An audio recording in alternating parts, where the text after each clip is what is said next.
Voilà donc pour ce résumé des évacuations en cours. On va revenir avec vous, Adel Abdoul Razek, sur cette situation. Vous êtes le président de l'association des anciens auxiliaires de l'armée française. Merci d'avoir accepté l'invitation de France 24 à l'heure où l'on se parle.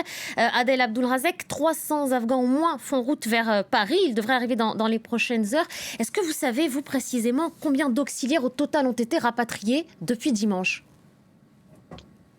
De m'avoir donné cette occasion de parler concernant la situation sécuritaire des anciens auxiliaires de l'armée française en Afghanistan.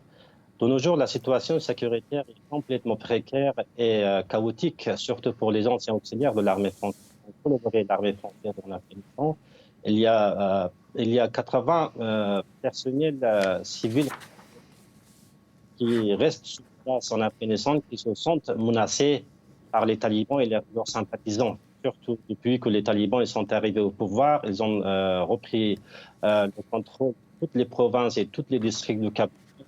Et pourtant, on voit que le président Emmanuel Macron a annoncé que près de 200 Afghans, y compris les ressortissants, les gens qui ont travaillé pour la France, viennent d'être évacués, mais malheureusement, parmi ces personnes, aucun de notre collègues a été rapatrié encore.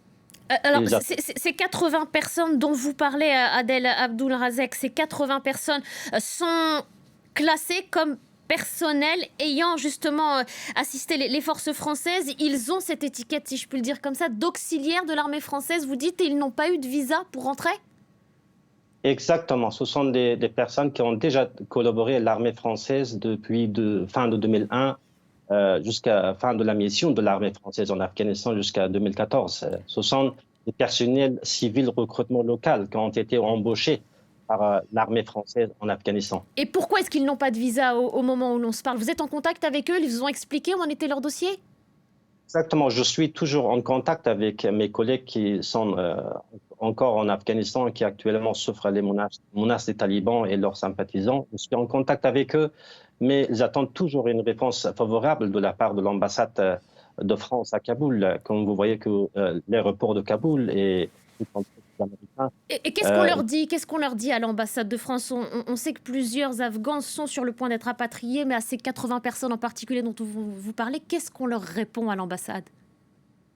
Pour l'instant, on n'a reçu aucune réponse de la part de l'ambassade de France. Ils attendent toujours au moins une réponse favorable. Ils nous ont envoyé juste 2 points de contact pour les envoyer les dossiers que nous avons déjà travaillé pour la France. Mais pour l'instant, aucun de nos collègues est rapatrié et évacué de Kaboul. Ils attendent toujours la réponse de la part de l'ambassade. Et on imagine qu'ils sont dans une grande inquiétude, on imagine qu'ils ne quittent sans doute pas leur domicile ? Là, ils sont enfermés chez eux depuis que, pourtant, on voit que le porte-parole des talibans avait annoncé une amnistie pour tout le monde, pour tous les fonctionnaires de gouvernement ou les anciens auxiliaires des forces d'OTAN. Mais malheureusement, une semaine après cet annoncement, on a perdu un de notre collègues qui s'appelait Abdel Bassir. Et 2 semaines d'après cet annoncement de l'amnistie, un interprète américain a été décapité. C'est pour ça que nos collègues qui sont sur place en Afghanistan, ils se sentent menacés par les talibans et n'ont jamais confiance sur les paroles des talibans. Très rapidement, si vous le voulez bien, une réaction à la prise de parole du président chassé du pouvoir ce soir qui annonce un possible retour au pays. Selon moi, non, je ne pense pas que le président Ashraf Ghani va retourner en Afghanistan parce qu'il se sent menacé. S'il rentre en Afghanistan, les talibans vont tuer. Merci beaucoup, Adel Abdoul Razek. Merci d'avoir pris le temps de nous répondre. Je rappelle que vous êtes le président de l'association des anciens auxiliaires de l'armée française. Merci à vous.